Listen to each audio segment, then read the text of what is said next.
This year, we've been looking at Unitarian Universalism, looking at our principles in the fall, and then been looking at the sources in this 2016 year.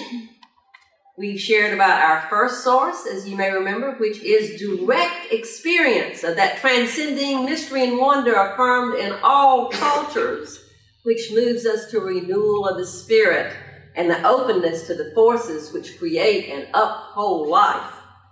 And then last time I was here, we looked at our second source, words and deeds of prophetic women and men, which challenge us to confront powers and structures of evil with justice, compassion, and the transforming power of love.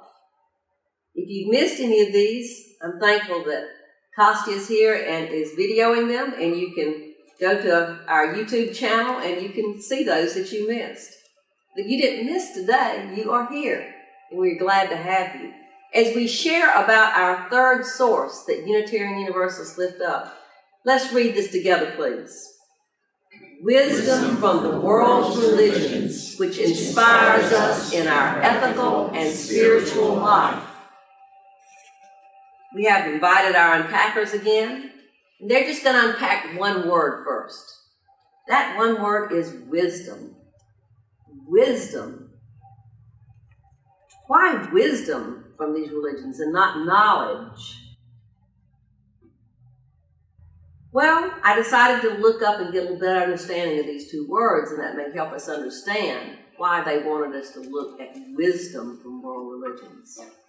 Knowledge, of course, is just the accumulation of facts and information, just gathering all this and filing it away in our brains so we'll hopefully be able to recall it when we want it. Some of us need a little help sometimes. So we file it in our phones, don't we, so we can recall it from that. But it's the accumulation of facts and information. The difference is with wisdom is the synthesis of knowledge and experiences into insights that deepen one's understanding of relationships and the meaning of life. And it's wisdom also that helps us make decisions. That's why some folks honor the elders for their wisdom, because they gained a lot of knowledge and experiences and had lots of practice synthesizing. In other words, knowledge is a tool and wisdom is a craft in which the tool is used. If you think about the story I told earlier to the children, the ancient story, what knowledge did we learn, or did they learn from that, the vinegar tasters? Or some of us had to be reminded maybe of some of this knowledge because we tend to forget. Perhaps we were reminded that there were 3 major religions in ancient China. Perhaps we were reminded of the leaders of those, maybe even reminded a little bit about some of their ideas. Some of this was knowledge to us. But we hopefully gain some wisdom from this story, something that will help us as we go through life, as we interact with others, as we make decisions. We hopefully learned about how we bring various perspectives to the table. We brought various perspectives into this room, in fact. And maybe what you taste from this sermon may be different because of differing perspectives that you have brought in. So we've learned a little something about it. Maybe we've learned to even try to look for that sweetness that we didn't know was going to be there. Maybe it's in the face of somebody sitting near you. So we've learned some wisdom as well as some knowledge from that story. Now, wisdom is often personified, when it's personified, as a woman or as a goddess. Here is the Greek goddess Sophia, and the word Sophia, of course, means wisdom. And in fact, the word philosophy simply means love of wisdom. So it's personified as a woman very often. We're asked to think about wisdom, not just any wisdom from our experiences, which are important too, because that was our first source, direct experience. But this particular source is asking us to lift up this wisdom from the world's religions. From the world's religions. Now, I've put this picture up before, and I've talked about transcendentalists, I think, in both the other times I was talking about sources, because we do owe much to them and the kinds of things that they lifted up that might have been a little different than our earlier Puritan predecessors. Indeed, the transcendentalists, for the Unitarians, brought that awareness that in that time, Eastern religions, many of them were studying them. They began to recognize the value of them. They began to recognize that there were scriptures and religious teachings from all over the world that could be meaningful. And they were bringing these forth, studying them. They hoped to enliven liberal religion with these new perspectives. So they brought them forth. Now that's on our Unitarian side of the ancestry. Of course, we have our Universalist ancestry too. This was later on in the 20th century, but Clarence Skinner, who was a Universalist, he and other people, which they call themselves the New Universalists, kind of like the New Atheists, I guess, but the New Universalists, they brought this newer understanding of universalism. Not just that the old definition, we all shall be saved, there is no hell, that was the old definition of universalism. But they brought a new definition, the idea that throughout the whole world there were things to be learned, there were universal truths that we could gain from looking at other teachings. And they too, in the Universalist Church, began to bring forth and have folks study different religions and different religious teachings. They thought it was important for their doctrine as well, for their ideas as well. In fact, what they found out, and what we find, is that wisdom finds its literary expression, it has other kinds of expression, but its literary expression in what is commonly known as wisdom literature. And you folks that have taught literature, I'm sure, have also lifted this up, that there is wisdom literature in just about every tradition that you can study. I have an invitation here for you, and I'm going to let you just read this invitation silently.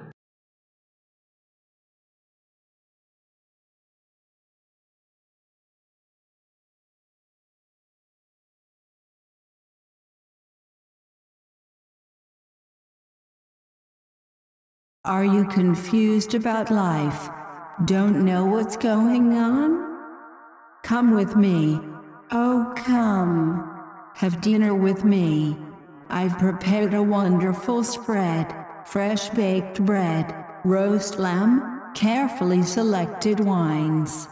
Leave your impoverished confusion and live. Walk up the street to a life with meaning. Lady Wisdom is inviting you to the table, inviting you to her glorious food that you're going to eat and partake of, inviting you to have a life with meaning. Now, this particular wisdom literature, of course, is more familiar to us because it comes from the Bible, from Proverbs, which is a kind of wisdom literature. Indeed, books in the Bible such as Proverbs, Psalms, Song of Solomon, Ecclesiastes, lots of wisdom literature in there, very interesting. I ordered a book when I knew I was going to do this. I said, I know I've studied these things before, but I need a more concise piece of something that I can look these up. So I ordered this book, and it has the world's wisdom, sacred texts of the world's religion. And it has many of the most important ones, all sort of condensed into one book. That was very helpful to me, and I looked through this. I enjoyed reading it. A lot of these words are very poetic. We could read them even at the poetry thing we're going to have coming up, maybe. They're very poetic, and they're filled with lots of things about good living and longings that our soul may have. Some of it's very distressful too, isn't it? Because it's talking about difficulties that we go through. But a lot of good things, not just knowledge though, it's deep stuff, deep yearning, not just idle curiosity or intellectual gymnastics. Wisdom does not concern itself with how many angels dance on the head of a pin. Instead, wisdom perhaps invites us to dance like angels. That's the difference. Now, there are many world religions, all which include some wisdom literature. And certainly, in our time here, I'm not going to share all of that with you. So I'm just going to give you 3 examples of some wisdom literature. First, I'm going to share a little bit of the words from here about Confucius when he speaks on humility and candor. And this is what he says. And again, his teachings are found in the Analects. These are written down. You can read all these Confucius sayings where he's trying to give some guidelines for good living. The master said, "In vain I have looked for a single person capable of seeing his own faults and bringing the charge home against himself." He says, can't find that person. It's hard to look at yourself that way. The master said, "You, shall I teach you what knowledge is? When you know a thing, to recognize that you know it. And when you do not know a thing, to recognize that you do not know it. That is knowledge." And then the master said, "I would much rather not have to talk." Tzu Kung said, "If our master did not talk, what should we little ones have to hand down about him?" The master said, "Heaven does not speak, yet the 4 seasons run their course thereby. The 100 creatures, each after its kind, are born thereby. Heaven does no speaking." Then teachings of Islam. Now, of course, the Quran has many teachings, but there are also many hadiths that are not in the Quran, but are teachings of Muhammad that others wrote down. And this is one of them. This is a teaching. And I told the children's story one time around this. There was a woman who, of ill repute, a prostitute, and she came up and saw a little doggy, and the doggy was panting and thirsty. This says, "A prostitute was forgiven by Allah because passing by a panting dog near a well and seeing that the dog was about to die of thirst, she took off her shoe and tying it with her head cover, she drew out some water from the well. So, for that reason, even with all the other things she had done, because she helped that little doggy get some water, Allah forgave her because of that." And this particular teaching on page 319 of this book goes on to talk about the importance of kindness to animals and the importance to Allah that we be kind to animals. And then this last one is a Zen Buddhist story. This is found on page 102 of this book. But in this story, there were 2 monks. There's a senior monk, I guess, and a junior monk. These monks had taken a vow. They'd taken many of the vows as monks do, but one of the vows that they took was that they would not touch a woman. You know, not just chastity, but they wouldn't even touch her. Not even touch a woman.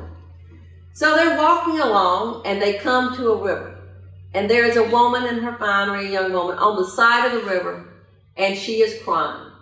And she said, "Oh, I cannot get across, and I need to go to the other side, and I cannot get across. I've got my finery on, and I can't swim or whatever." For some reason, she could not cross the river, and she was in great despair. So the senior monk did not say anything to her, but he walked over to the woman. He picked the woman up and took her across the river and put her down on the other side, fine and dry. They walked on. While they were walking down the road, the younger monk was all upset, looking bad looks on his face, grumbling. They walked on near to their destination, and finally, the older monk just couldn't stand it any longer. He said, "What in the world is wrong with you?" The younger monk said, "Well, we took a vow never to touch a woman, and yet you picked that woman up, put her on your back, and took her to the other side of the river." The elder monk said, "My brother, I put her down at the river. It is you that is still carrying her." And there is wisdom to be found in that, of course. All these stories have much wisdom we can learn. And that's why we share them with our children. We share them with you all. Many times, the wisdom is very similar in various religions. You've all seen these charts that have the golden rule, and they show that something similar to the golden rule is in just about every one of the major world religions. Now, I particularly like this one and put it up because it includes a chalice among the symbols. Many of them don't have the chalice. This one does. As you notice, though, this chalice is in front of a maple leaf, and that's because this particular chart came from Canada. Came from Ontario, actually. And Canada, it's not called Unitarian Universalism, it's just called Unitarianism. And of course, what it's lifting up there that is similar in what we have that is similar to the Golden Rule is our first principle, which is talking about the inherent worth and dignity of every person. But you can read through all of these and know that the same kind of wisdom is found across the world religions. So we do know wisdom comes from world religions, and wisdom literature is in all major world religions. What are they unpacking next, though? Wisdom which inspires us. It inspires us.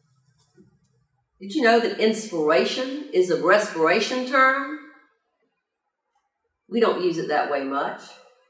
Some other languages do. Inspiration means taking it in. When you breathe in, that's inspiration. You're filling up your lungs.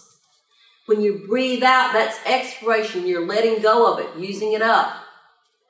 Now, because we usually say inhalation and exhalation, we don't usually use that. So I've got this chart. It's a French chart, you see. La diaphragm, it's up there. But I thought that was interesting to think about. It's filling it up, like we fill up our lungs. And when we're inspired, we're filled up with other kinds of things. We're filled up maybe with some motivation to do some good things. It's a filling process. And expire, we're using something up. Usually when I think of expiration, I think of my data on my phone. I had a whole lot of data. I kept realizing, putting more and more on it. My phone, we actually had lots of different family members on it, on my plan. So, and my data was getting used up, even though I was increasing it. And finally I realized I could look on my phone and see which phone was using up all the data. It was my grandson, J.D., who is, after this month, no longer on my plan. Right? I mean, I have to make some decisions here. He has his own plan now. So my data won't get all used up as quickly, and I can cut back on my data, and not use it up. But that's what it's talking about, inspiration. So we're talking about inspiration, filling someone, filling us up with the urge or ability to do or feel something especially creative and especially good. That's what sometimes we come here for, and sing some songs and be together, to be inspired. That light will come on. We'll be filled with it. What is it that we hope comes from it? It says, the definition says it's to do or feel something. To do or feel something about what? Well, the rest of the words are these.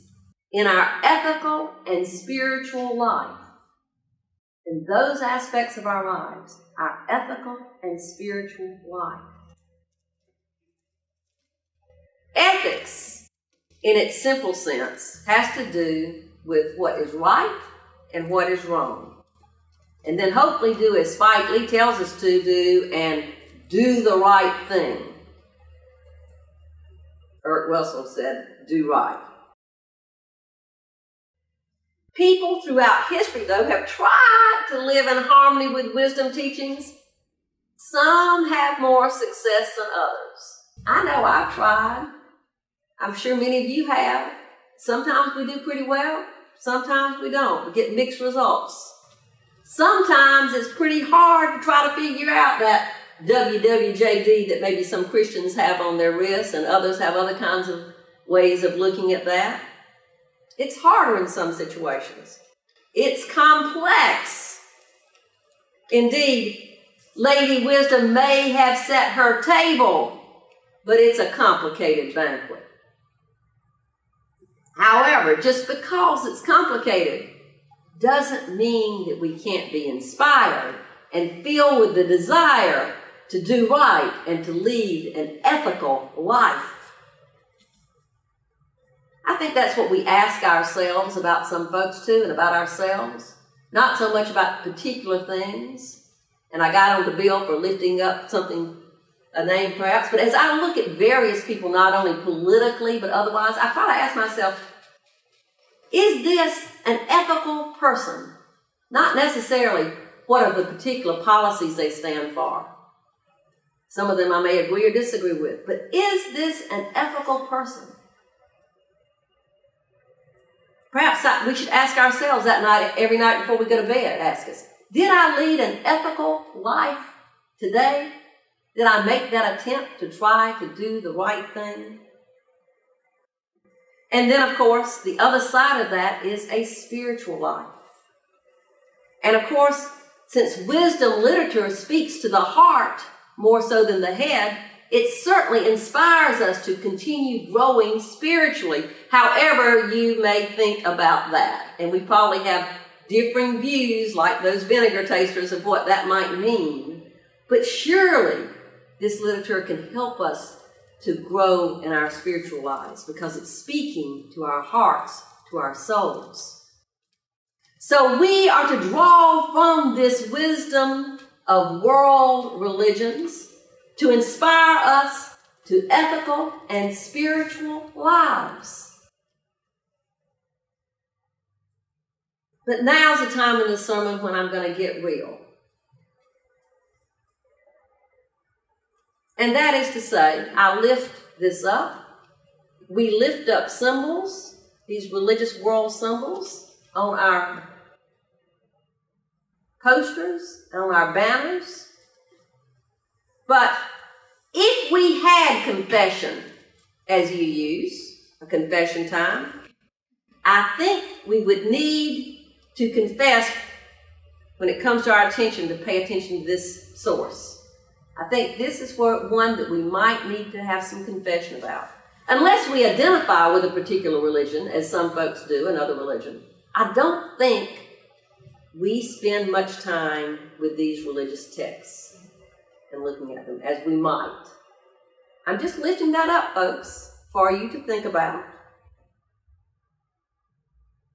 Maybe we miss Dick, who used to bring some of those sources and texts to us to study, Dick Hutchinson. Maybe we need a little more religious education for adults. I'm not going to make any proposals today, but I'm just saying this is one source that we probably don't pay as much attention to as we might. And what is that source? Let's read that together. Wisdom from the world's religions, which inspires us in our ethical and spiritual life. Listen, I hear Lady Wisdom. She says, come with me. I have prepared a wonderful spread. Leave your impoverished confusion and live. Walk up the street with me to a life with meaning. Amen. Amen. Namaste.